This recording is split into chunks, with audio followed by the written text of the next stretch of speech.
ce qui ressemblerait au métaverse de Facebook, pas du tout.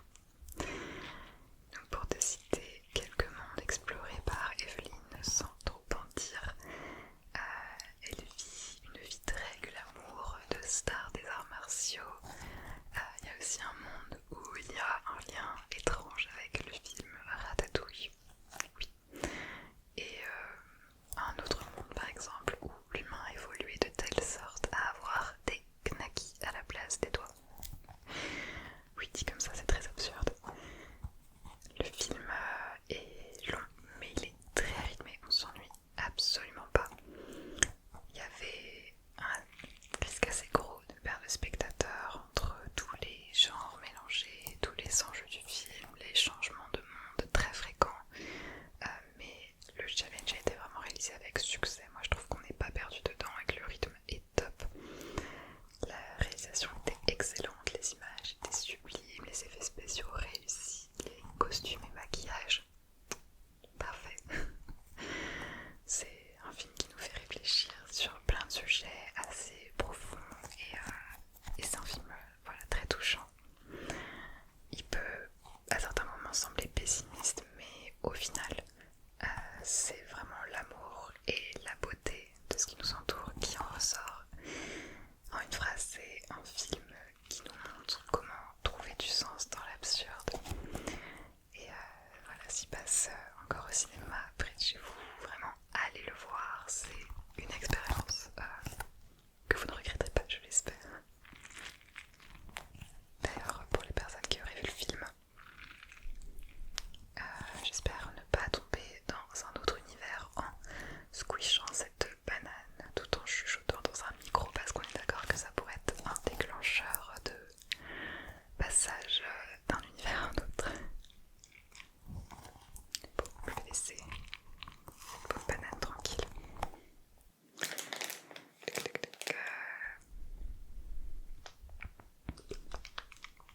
Prends cette petite balle maintenant. Balle remplie d'eau et d'un petit ruban. J'ai aussi été invitée à l'avant-première du film Simone, le voyage du siècle. Je sais pas trop pourquoi j'ai été invitée parce que je suis pas du tout influenceuse cinéma. Je me suis dit que peut-être que la personne qui travaillait à la com regardait de la ASMR. Auquel cas, coucou. En tous les cas, c'est cool et j'en suis ravie. Donc il s'agit d'un biopic de Simone Veil que tu connais sûrement notamment par la loi Veil qui a autorisé l'avortement en 1975. Le film commence d'ailleurs par traiter de cette partie-là de sa vie. Mais pour ensuite passer à ce qui est un peu moins évident. Le déroulement n'est pas chronologique, il suit Simone Veil dans les grands moments de sa vie, de son engagement humaniste en mettant l'accent sur son expérience traumatisante évidemment des camps de concentration dans lesquels elle a été avec sa mère et sa sœur et dans lequel d'ailleurs elle a perdu sa mère, un élément très important du film. Donc on comprend qu'en tant que survivante des pires horreurs, elle a vraiment mis au cœur de son engagement le respect de la dignité humaine, que ce soit dans les prisons, pendant la crise du sida ou même vis-à-vis de l'avortement. C'est un film très touchant qui paraît très intime. Les acteurs étaient très bons, notamment les différentes actrices qui ont joué Simone.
et la grand-mère. On les suit dans leurs transactions à plusieurs millions d'euros. Ils vendent des demeures, on va dire, des demeures et des appartements incroyables, une clientèle fortunée, parfois connue d'ailleurs. Et on les suit également un peu dans leur vie personnelle, avec un peu de drama, voilà. C'est un immense plaisir parce que ça réunit mes deux passions, c'est-à-dire les biens immobiliers d'exception. J'ai vu tous les chasseurs d'appart, même s'il n'y a pas que des biens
oiseau s'envole, petit papillon.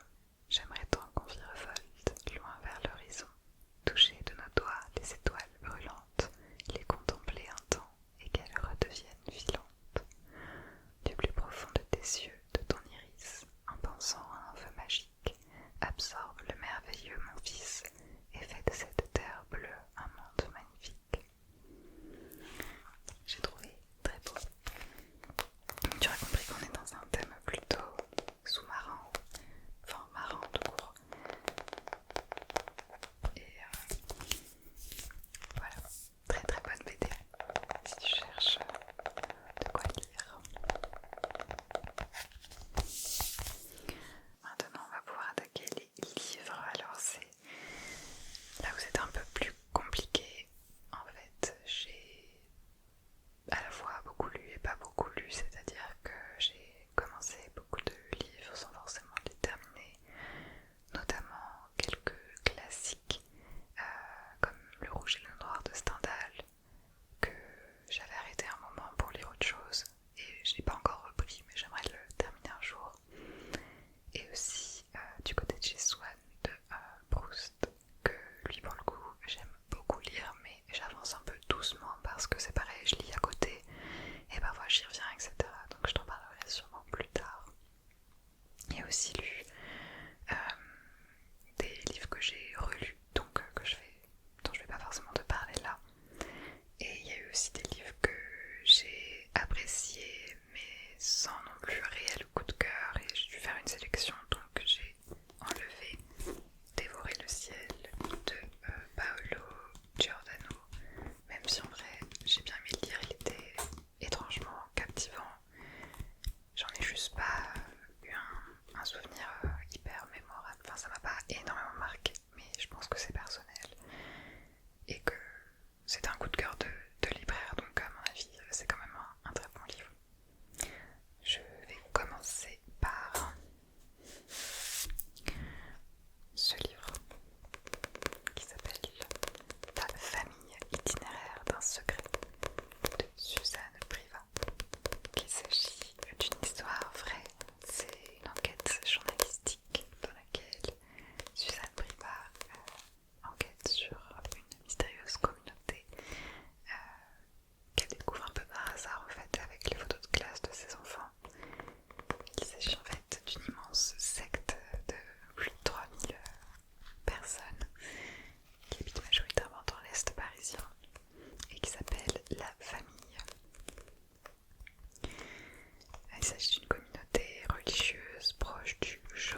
situation économique suite à la Grande Dépression, les mentalités qui peinent à évoluer.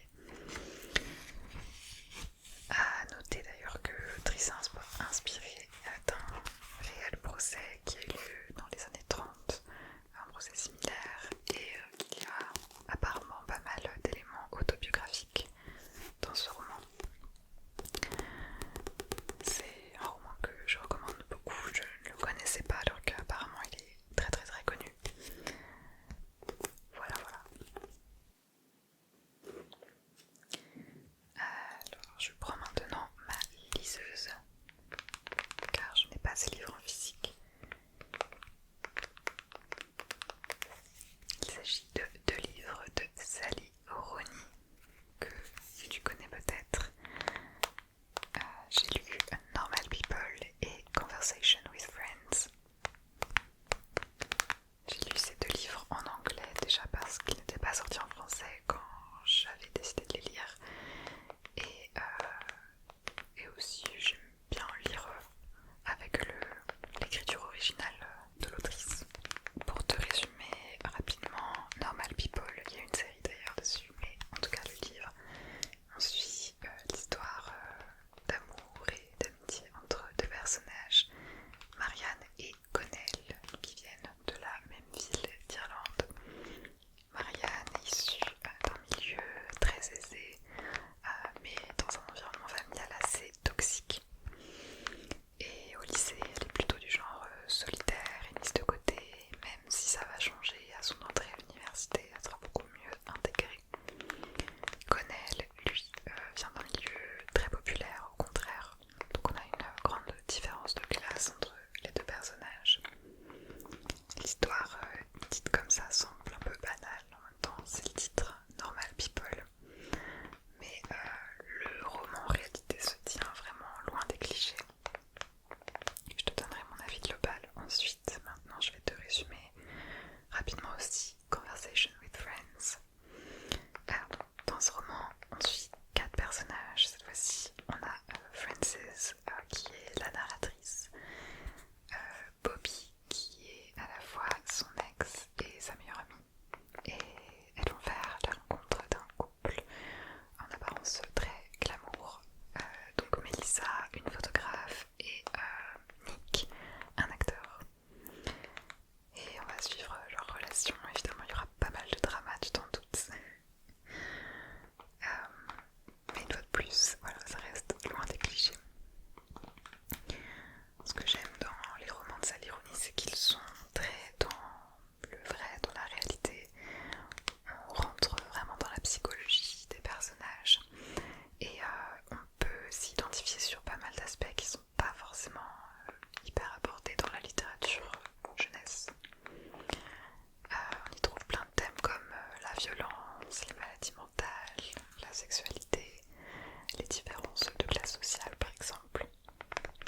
Ce sont des romans qui sont très modernes et féministes et qui sont très honnêtes en fait, rien n'est idéalisé dans ces histoires.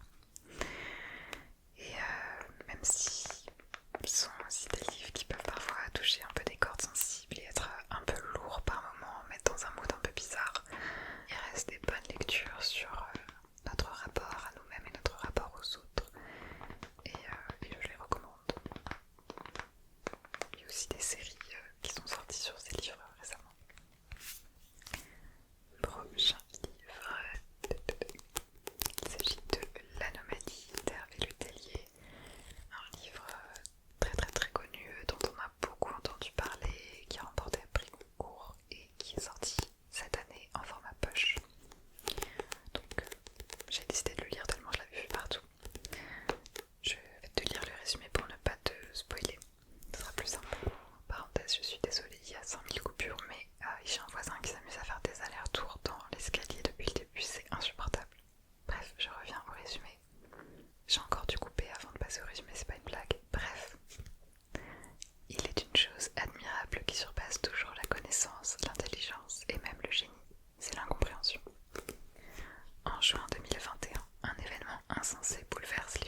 de saga à découvrir. En général, j'ai plutôt le même avis que les présentatrices.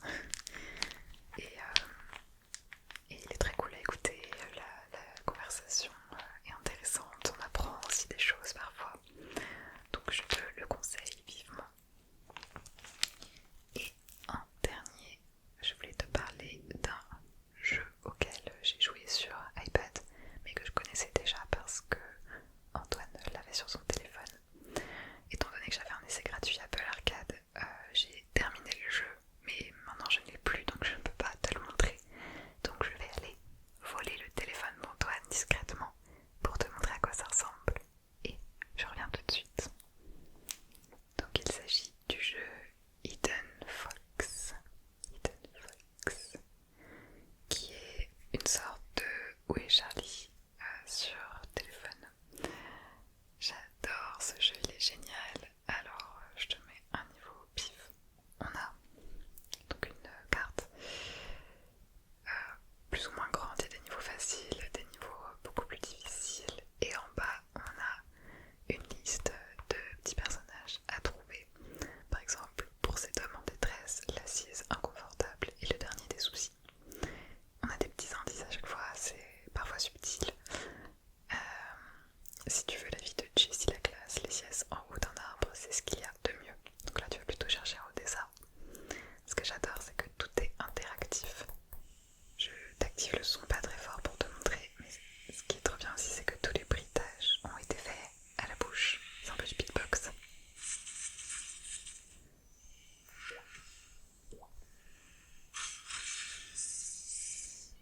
Tu vois, tout est interactif. Et je vais te montrer quelques niveaux.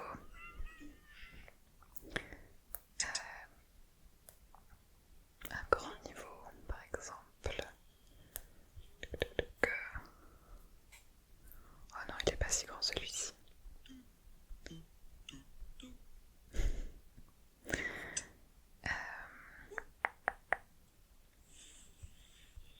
Là par exemple on a une station de ski. Et c'est des univers hyper variés. On a le désert, un studio de musique, un festival. Il y a vraiment beaucoup de niveaux. Alors sur son téléphone il n'a pas tout fini, moi j'avais réussi à terminer. L'usine c'est